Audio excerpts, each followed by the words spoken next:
Mom, the baby of that lady is crying in a coin locker. In the middle of my brother's wedding, my daughter pointed at the bride and shouted this. The entire room erupted in murmurs. After all, my brother and his wife weren't supposed to have a baby yet. And a coin locker. But my 5-year-old daughter had a mysterious power.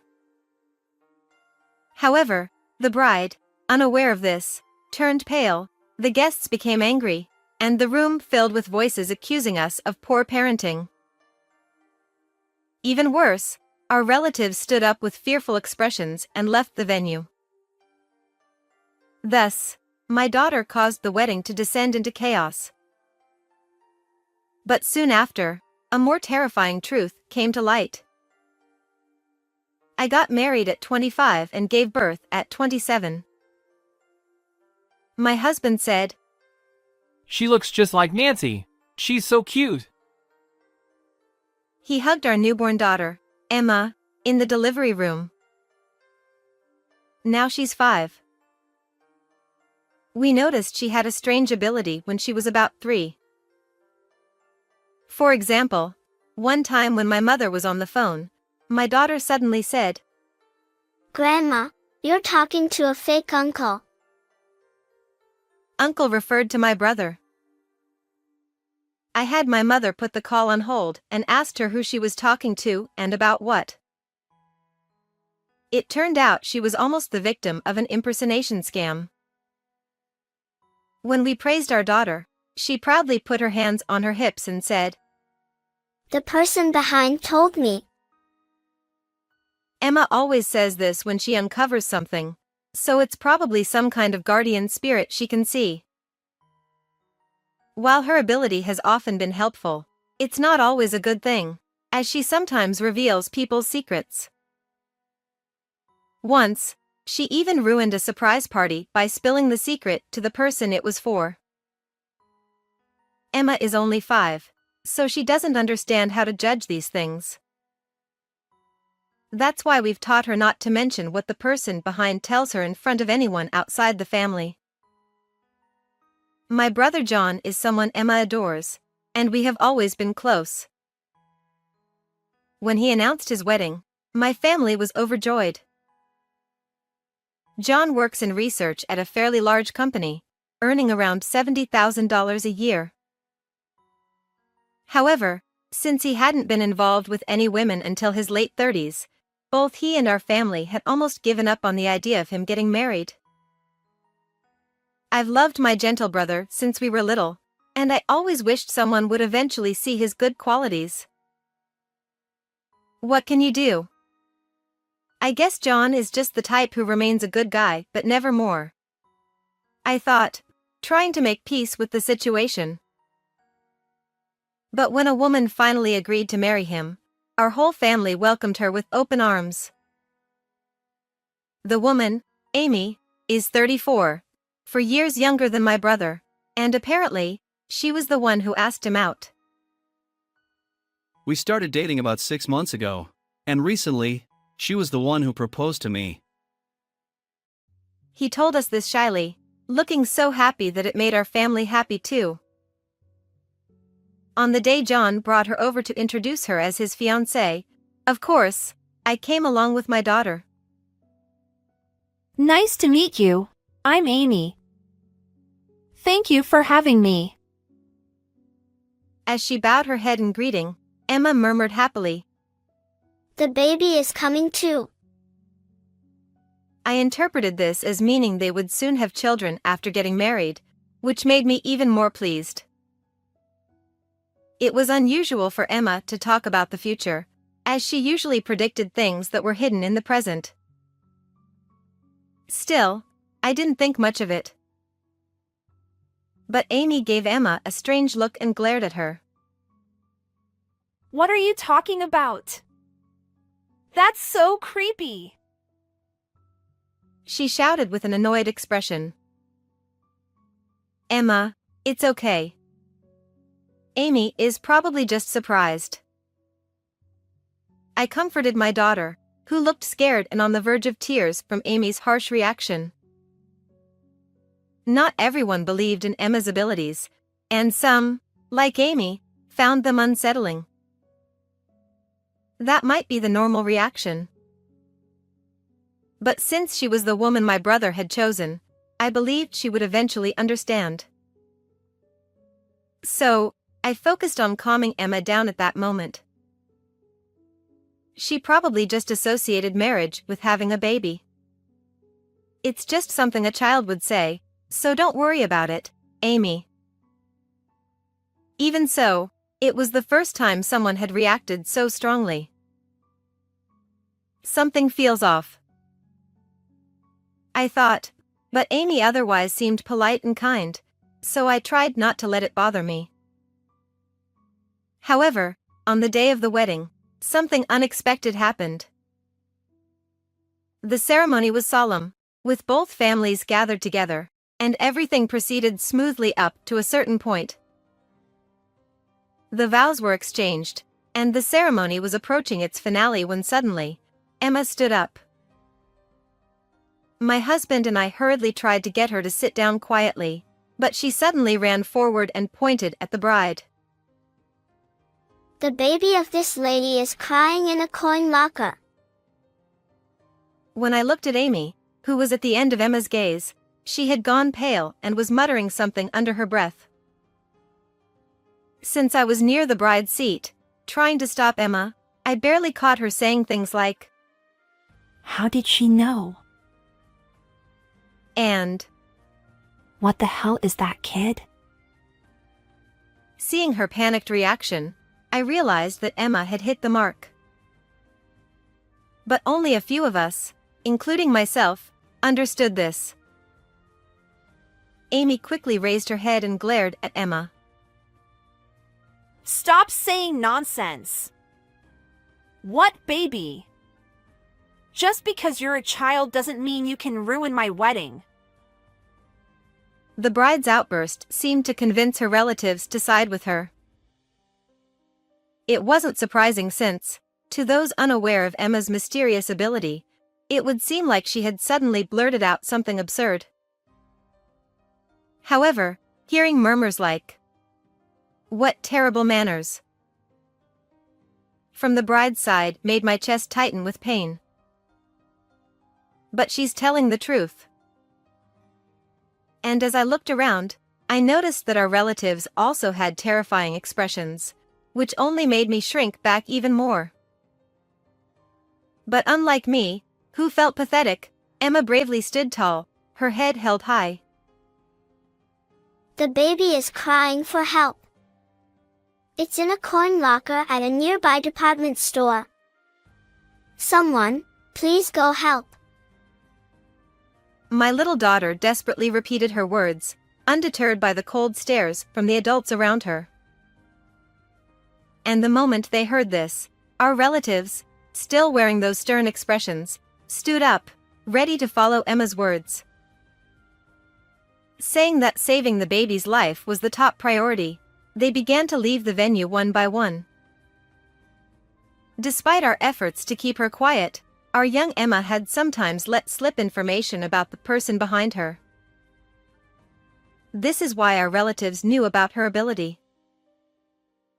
They often watched over her, joking that there was no risk of being deceived as long as Emma was around. So at that moment, they must have immediately believed her plea. Now that I think about it, when they had those terrifying expressions, they seemed to be glaring at the bride.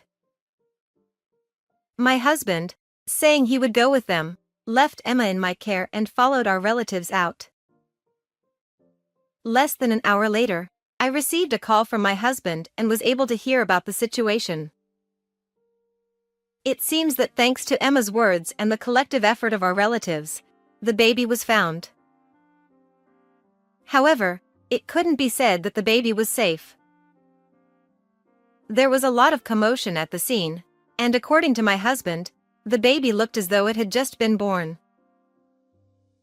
The baby appeared limp, and it was immediately clear that its condition was critical, so they quickly called an ambulance. Why would Amy do something like this? No matter what the circumstances, this is unforgivable. As anger welled up inside me, I asked my husband to get help from the people around him for a few specific tasks. I also made a call to a certain place. After taking care of everything I needed to do, I left Emma with my mother, who was with me, and headed to the waiting room where my brother and Amy were. My brother was in the waiting room, trying to get an explanation from her. However, since there was no solid evidence yet, I didn't expect Amy to easily admit to anything.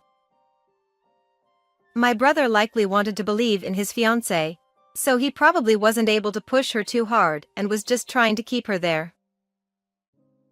That's why I knew I had to go to them after hearing what my husband had told me. When I entered the waiting room, Amy was completely frustrated.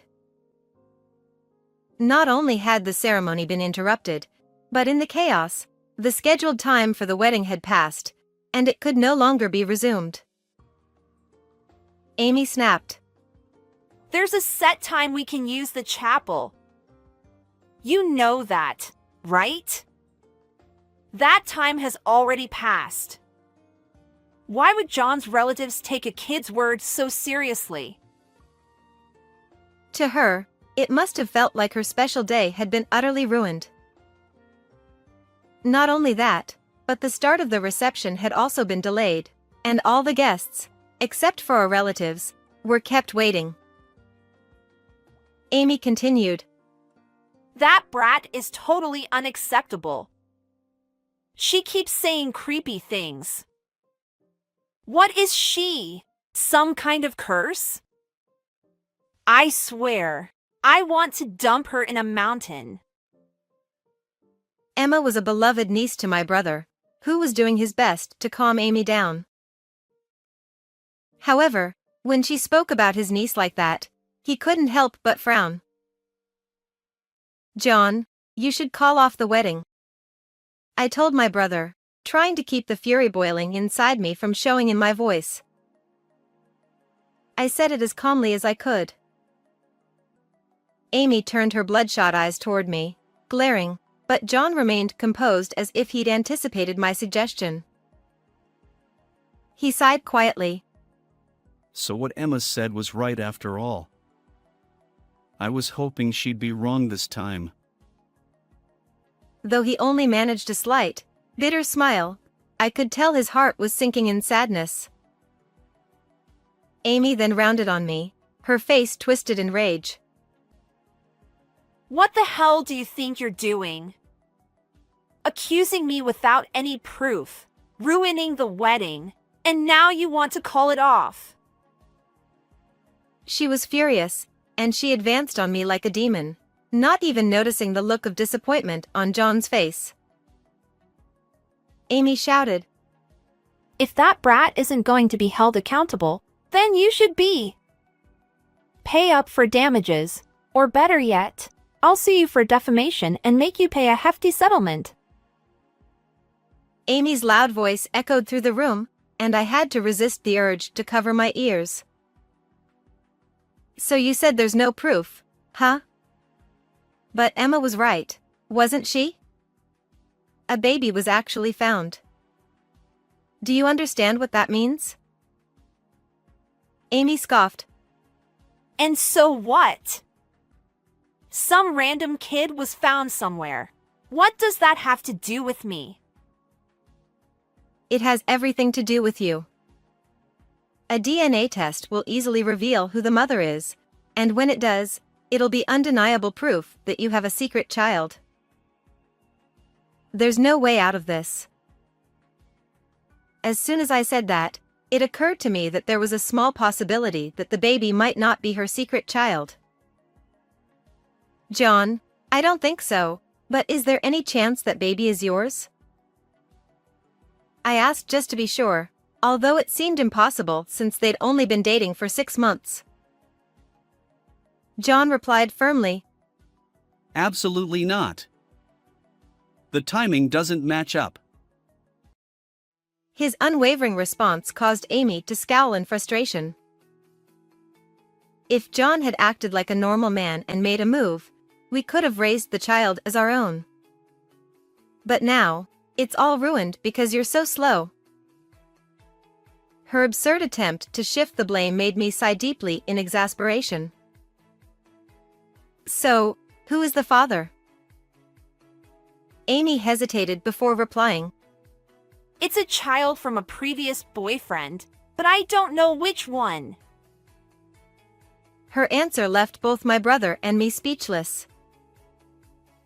That meant there were multiple possible fathers, which was shocking. How many people had she been seeing at once? Having a child with an unknown father was entirely her own reckless doing, and trying to blame John was utterly misplaced. If I'd known she was this kind of woman, I would never have considered marriage. No, I should be thankful I found out before the wedding ended. The marriage hasn't been registered yet. I'm going to call it off. John heaved a deep sigh before making his decision, and Amy looked at him like she was the victim. Amy then whined, I specifically chose the guy with the most money. What about my future plans? How are you going to fix this? During the formal meeting, she had declared how much she loved John more than anyone else. But hearing her lament now made it clear that was a complete lie. She was only trying to marry him for his high salary.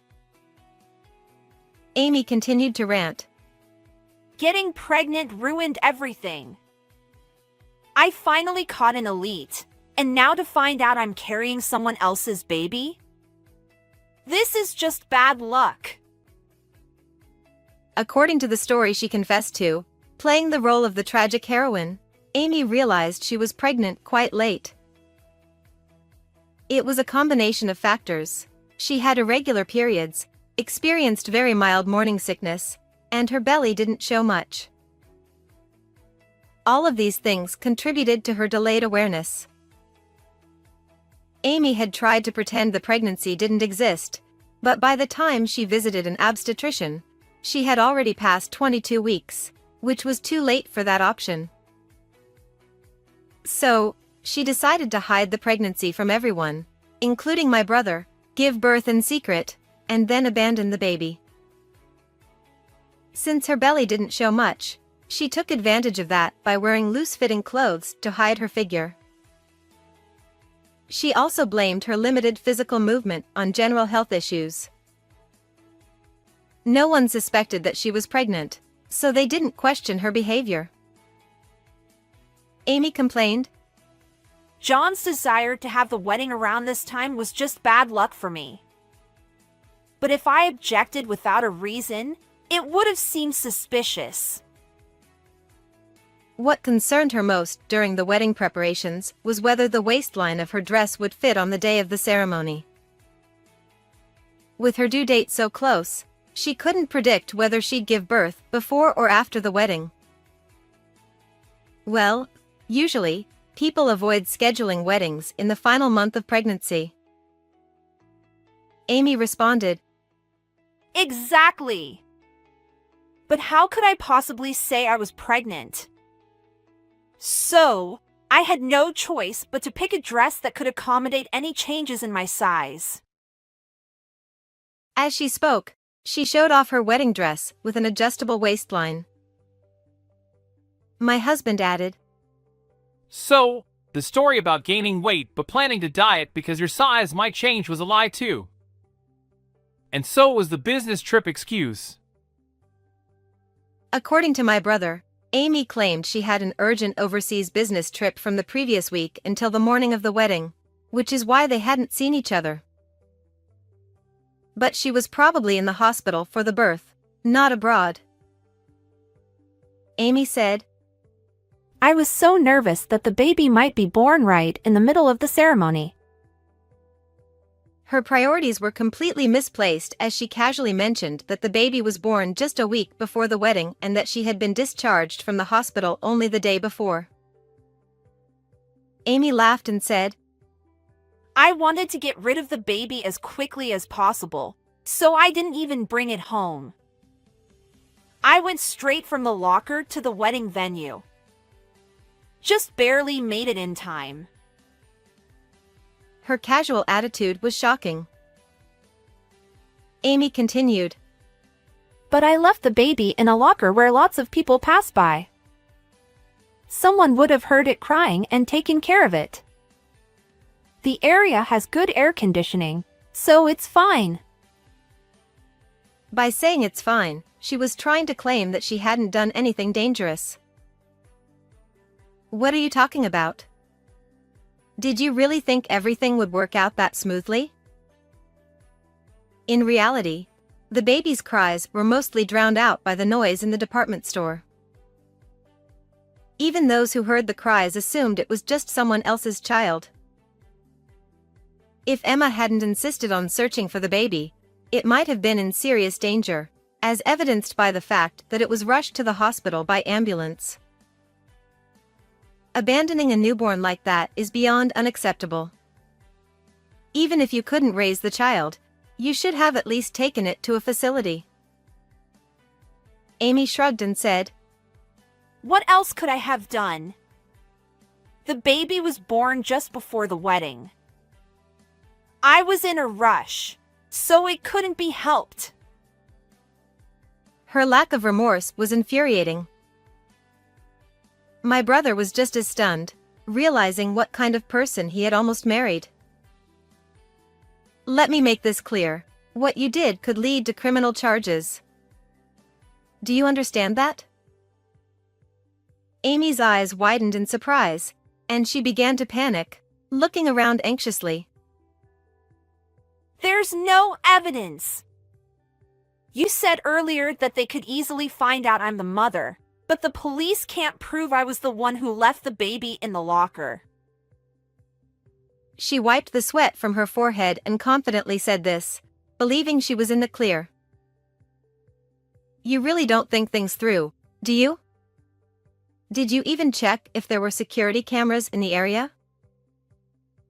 The locker area was fully covered by security cameras, something I had already taken steps to verify.